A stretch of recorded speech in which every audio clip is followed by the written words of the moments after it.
our scripture passage.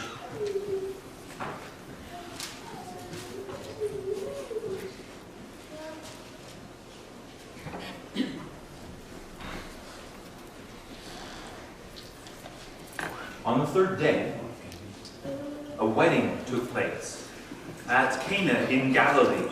Jesus' mother was there, and Jesus and his disciples had also been invited to the wedding. When the wine was gone, Jesus' mother said to him, "They have no more wine." "Woman, why do you involve me?" Jesus replied, "My hour has not yet come." His mother said to the servants, "Do whatever he tells you." Nearby stood 6 stone water jars, the kind used by the Jews for ceremonial washing, each holding from 20 to 30 gallons. Jesus said to the servants, "Fill the jars with water." So they filled them to the brim. Then he told them, "Now draw some out and take it to the master of the banquet." They did so. And the master of the banquet tasted the water that had been turned into wine. He did not realize where it had come from, though the servants who had drawn the water knew. Then he called the bridegroom aside and said, "Everyone brings out the choice wine first, and then the cheaper wine, after the guests have had too much to drink. But you saved the best till now." What Jesus did here in Cana of Galilee was the first of the signs through which he revealed his glory. And his disciples believed in him. This is the word of the Lord. Thanks be to God.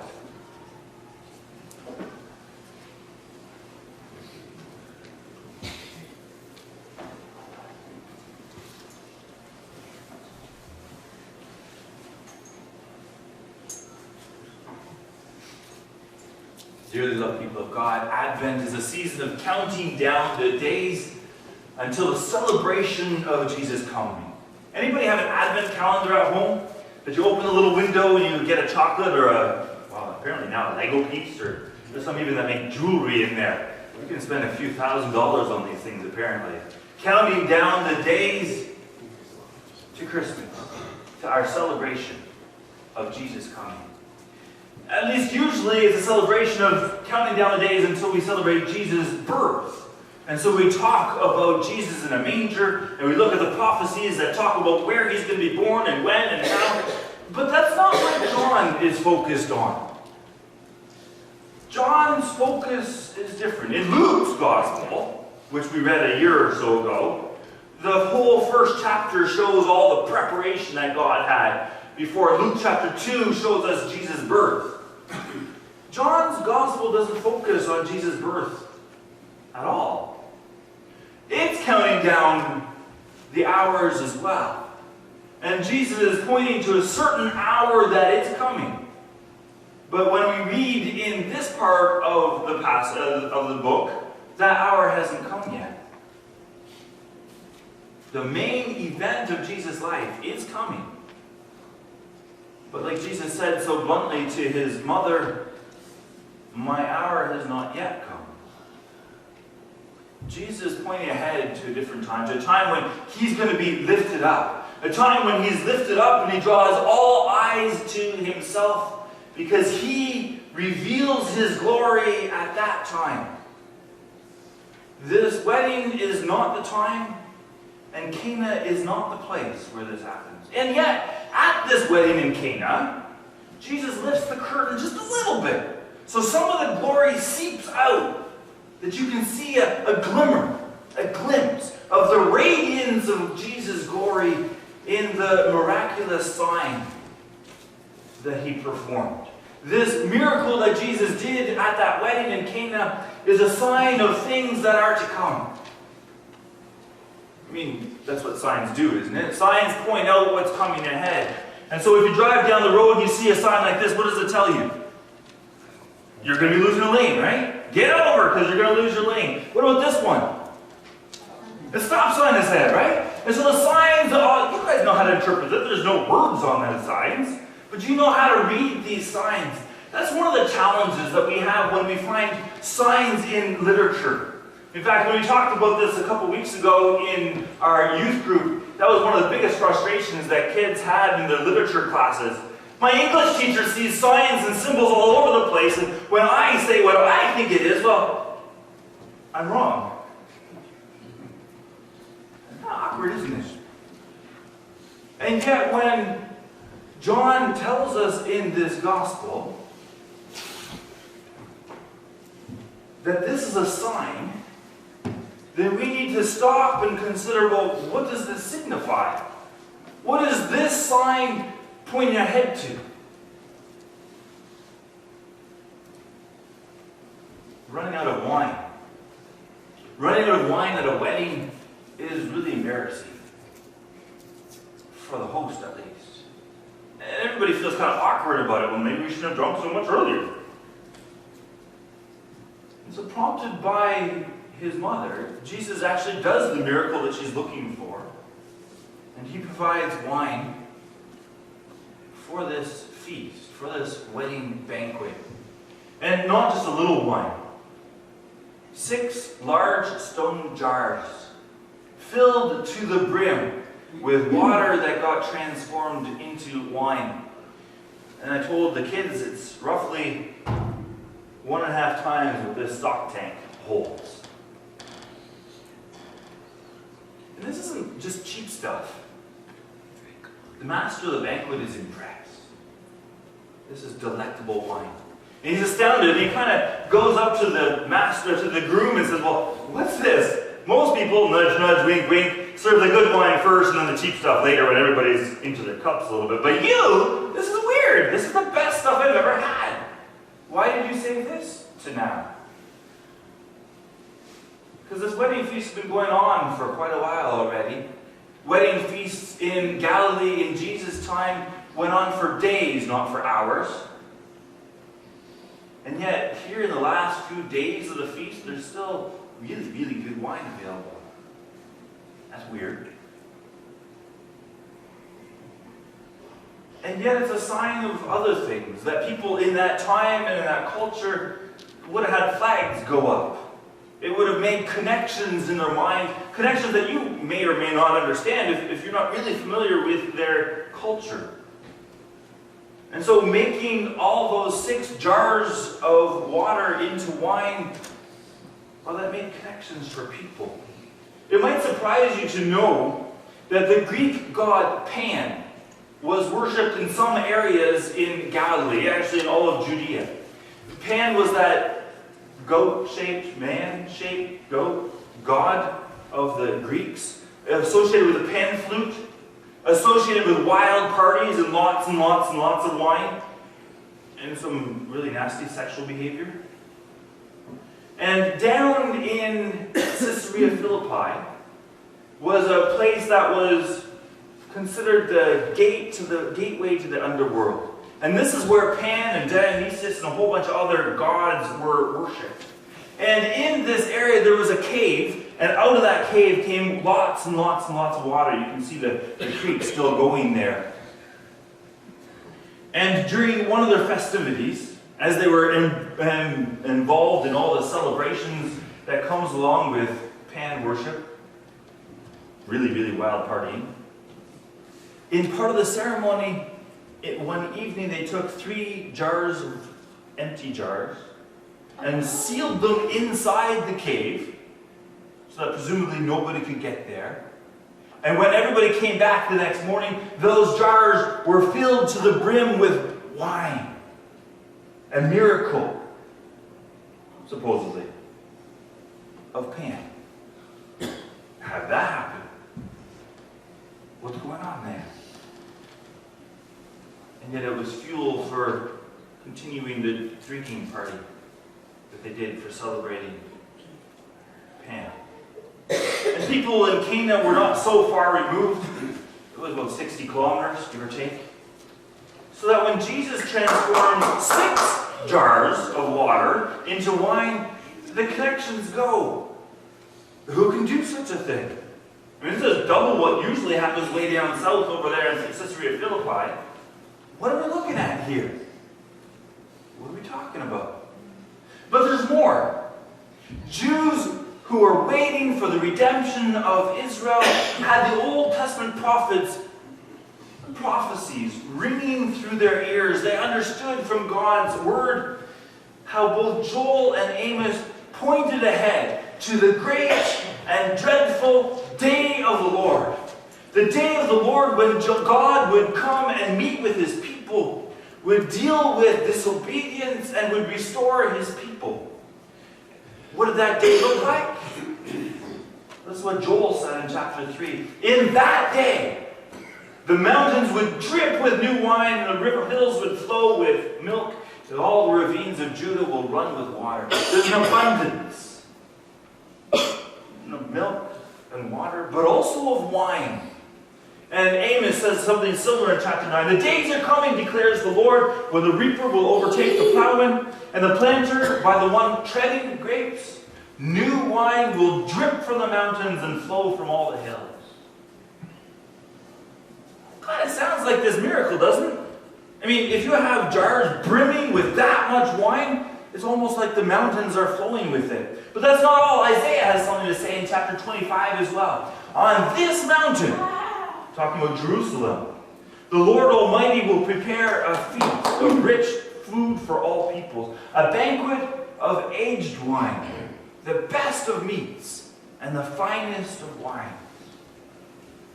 These things are in the mind of those who are looking for the great and dreadful day of the Lord. They know what God has said through the prophets, how they point ahead to the day when God will restore and redeem. So when the author of this gospel told and retold the story, tell us the one again about Cana and the wedding.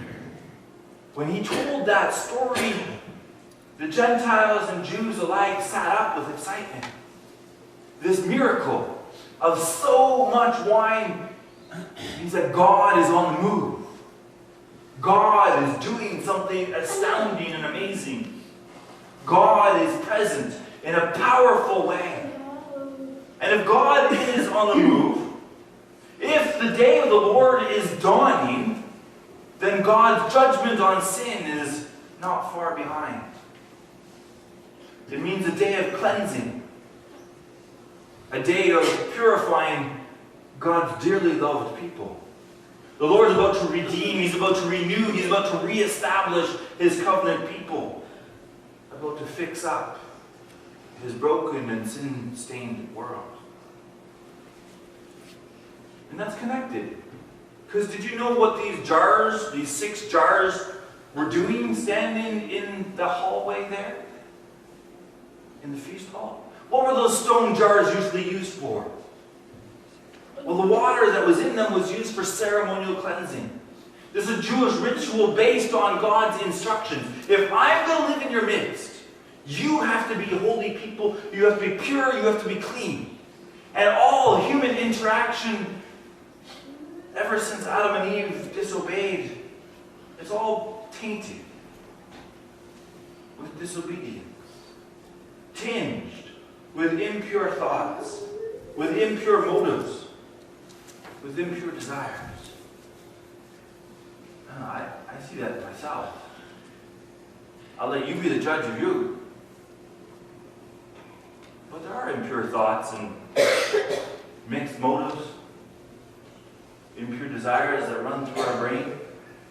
Some we act on, some we don't. The stain of disobedience and sin taints everything. And the Jews were really conscious of that. And so before they sat and ate together, even at a wedding, there was a ceremony, this ritual of cleansing, that the water would be poured out of these jars so that people could wash their hands and have clean hands to eat together. This wasn't so much about getting rid of germs as it was getting rid of the contamination of disobedience. Purifying oneself, figuratively, of sin. And so in this miraculous sign, Jesus exchanges the water of purification with wine. The Son of God is bringing a fuller way to be purified from sin.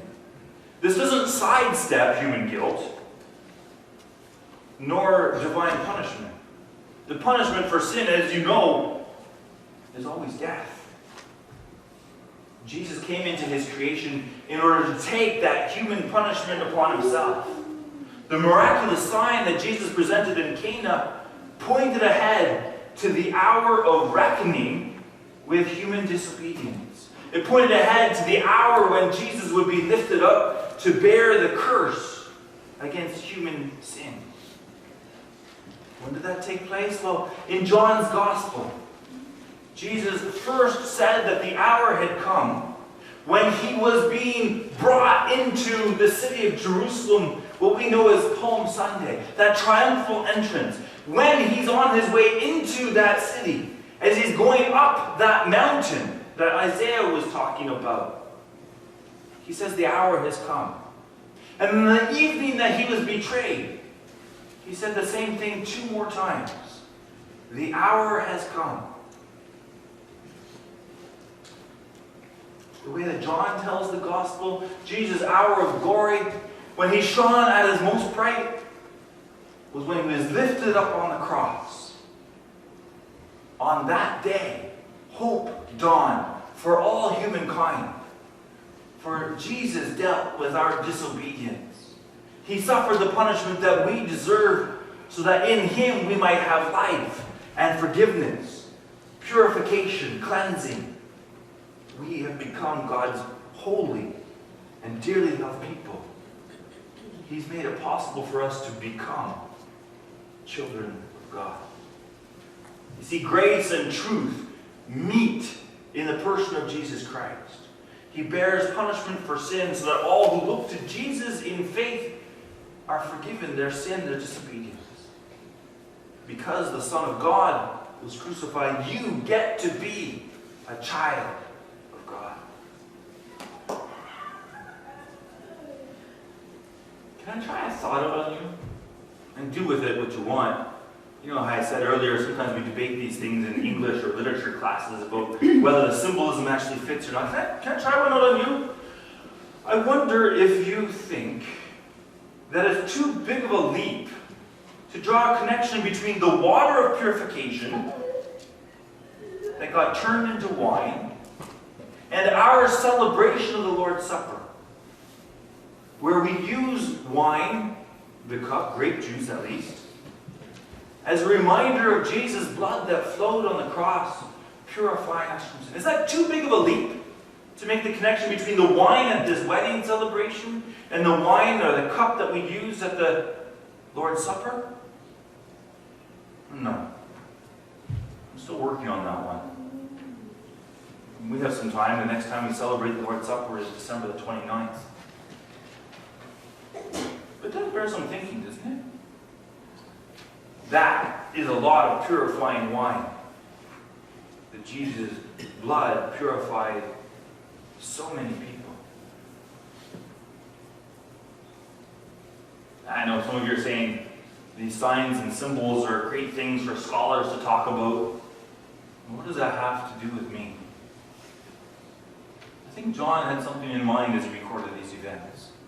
He wanted people to make the connections between Jesus and the myths and the parables and the prophecies that they had jumbling around in their mind.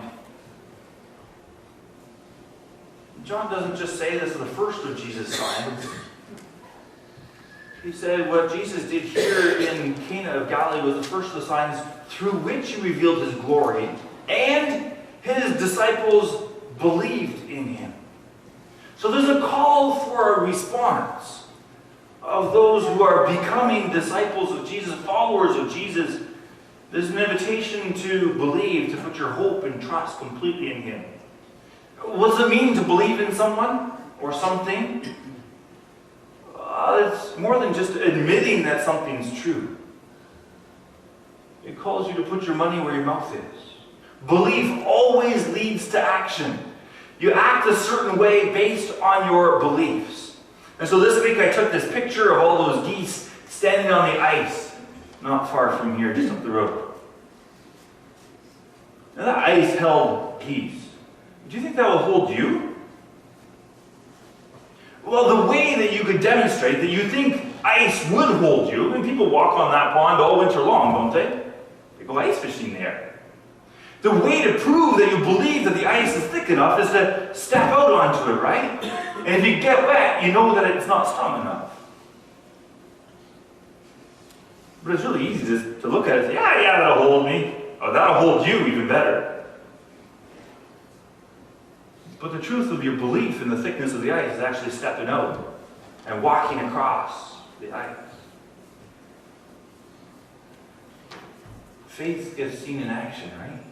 John and the rest of the disciples believed that Jesus was the Son of God. They were willing to stake their lives on that testimony.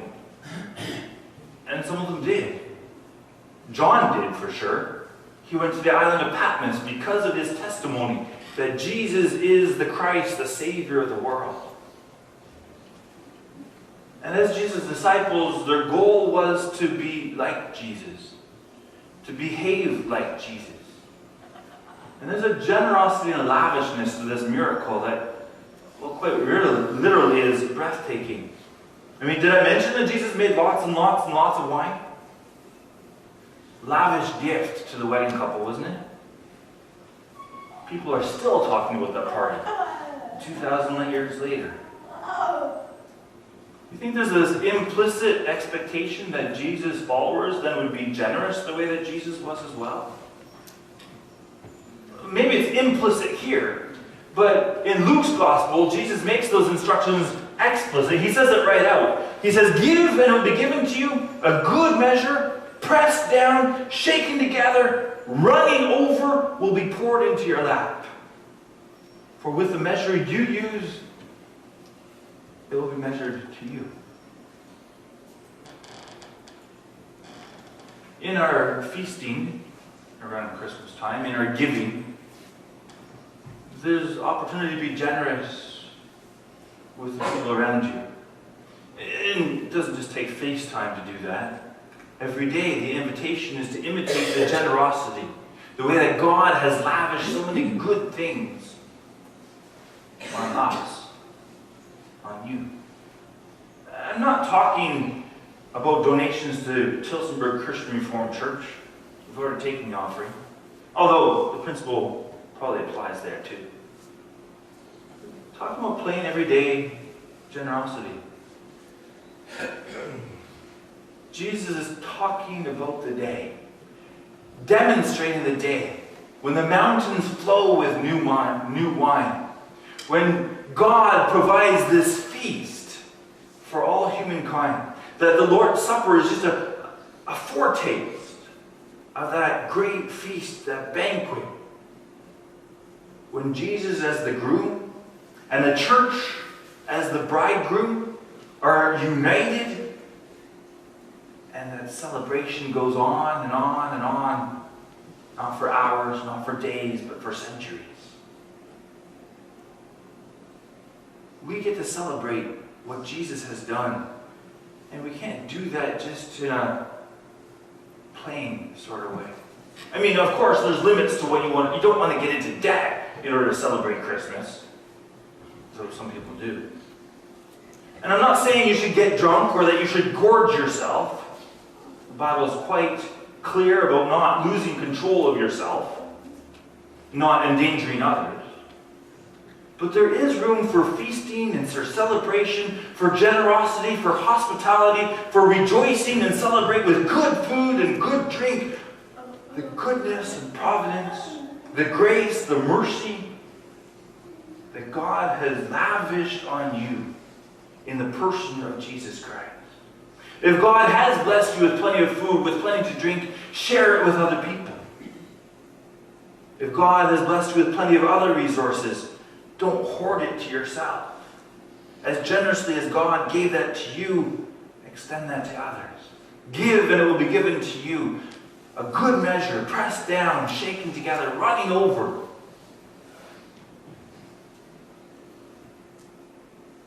Would your neighbors, our neighbors, recognize us as followers of a Savior who went to a wedding and gifted the bridal couple with 500 liters of wine? Would our neighbors see that kind of generosity reflected in us?